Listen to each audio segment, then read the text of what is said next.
There were games in 2023 that I was really looking forward to, and they completely let me down.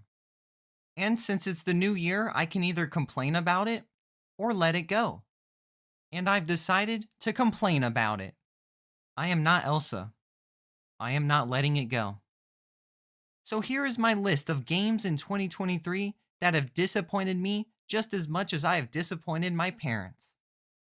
My first most disappointing game of 2023 is Call of Duty Modern Warfare 3.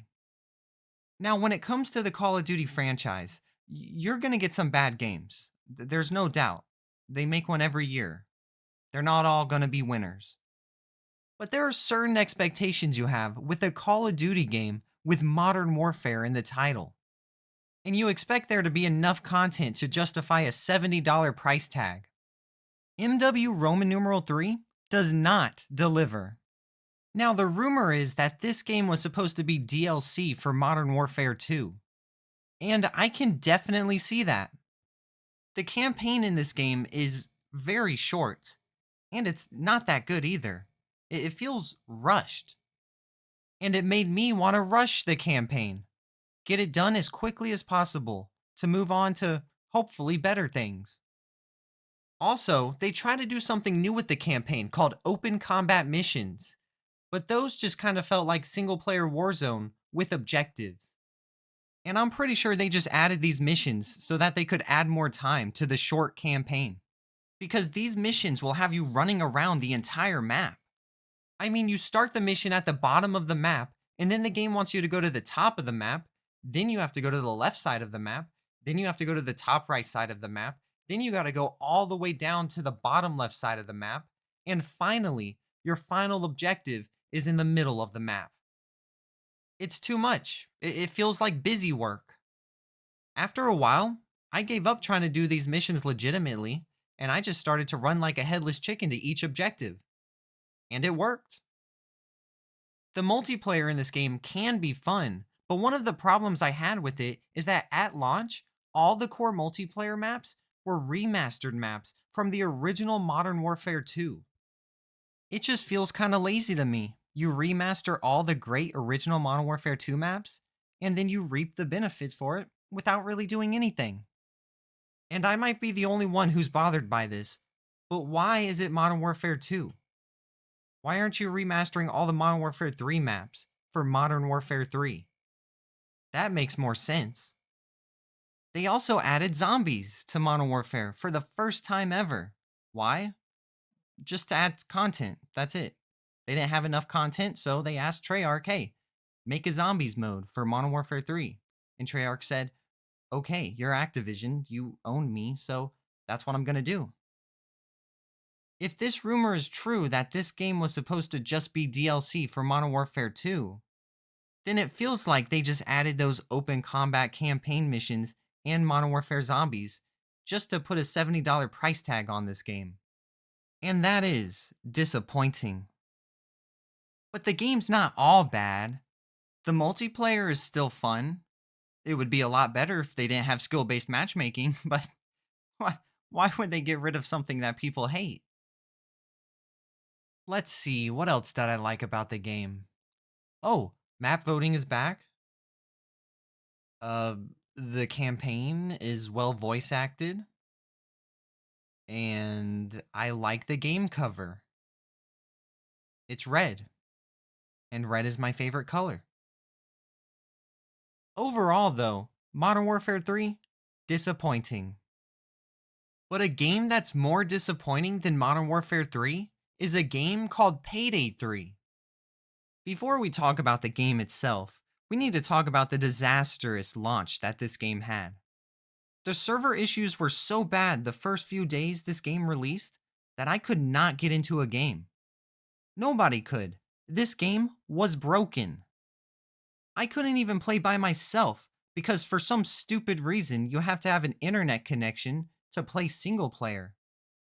But eventually the server issues were fixed, in part probably due to the fact that people didn't want to play the game anymore. The biggest problem with this game is that it is not innovative in any way. It's basically Payday 2, but worse. There were only 8 heists at launch, and really, they're not that good compared to Payday 2. They feel watered down compared to Payday 2's heists. The graphics are better in Payday 3 than Payday 2, so it does that right. But everything else, I feel like Payday 2 does better. It is definitely a step back for the Payday franchise. It's such a step back that more people are playing Payday 2 than Payday 3, and it's not even close. Such a disappointment. But you know what? Payday 3 is not the most disappointing game of 2023.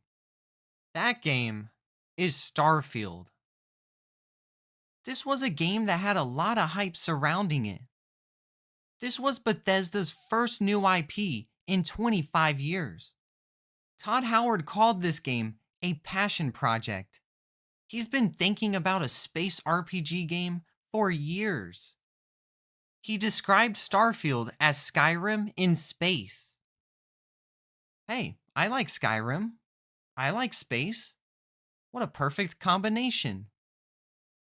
And after months and months of buildup, the game released.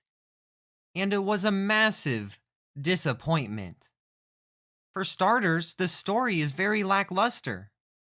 It's not very interesting, and it did not keep me hooked. In terms of gameplay, it plays a lot like a Bethesda game, which isn't necessarily a bad thing. The game is fun to play at times, but it's not very innovative.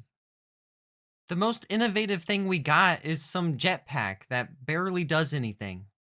It basically lets you jump higher. Lame. There are over 1,000 planets that you can explore, but only 10% of Starfield's planets have life on them. But that's not boring according to Todd Howard, because he says, and I quote, "When the astronauts went to the moon, there was nothing there. They certainly weren't bored." Sure, when the astronauts first went to the moon, it was not boring. But it did get boring eventually. We haven't even been back to the moon since then.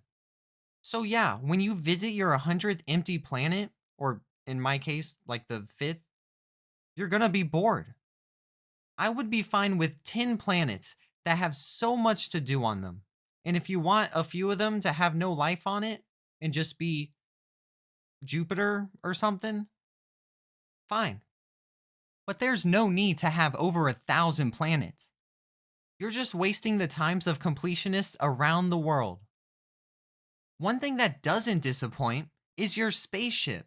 Ship combat is a lot of fun, and ship customization is incredibly detailed. And you have the freedom to design your ship to look like almost anything you want. It's awesome, except for one thing. You cannot take off or land in your ship. Instead, you have to watch a cutscene. Very innovative, Bethesda. You've already locked the console people at 30 frames per second. You should be able to take off and land in your ship without a problem. At this point, I should also mention that some of the faces you see in this game are terrifying. And because it's a Bethesda game, you have to zoom in on the terrifying face, like I want to see it close up. I had nightmares for weeks after seeing some of these faces. And of course, it wouldn't be a Bethesda game without Bethesda bugs. Back in the day, I used to think Bethesda bugs were hilarious. I would be like, oh, a Bethesda bug. But now that we keep getting the same Bethesda bugs over and over again, now I'm like, oh, a Bethesda bug. I'm over it.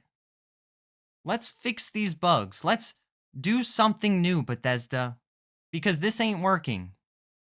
And that is why Starfield is my most disappointing game of 2023. So that's been my most disappointing games of 2023. I wonder what was more disappointing, the games or this video? But I would like to know what your most disappointing games are of 2023. Let me know in the comments. If you enjoyed the video, please like and subscribe. I'm Running Man Zero, and I'll see you next time.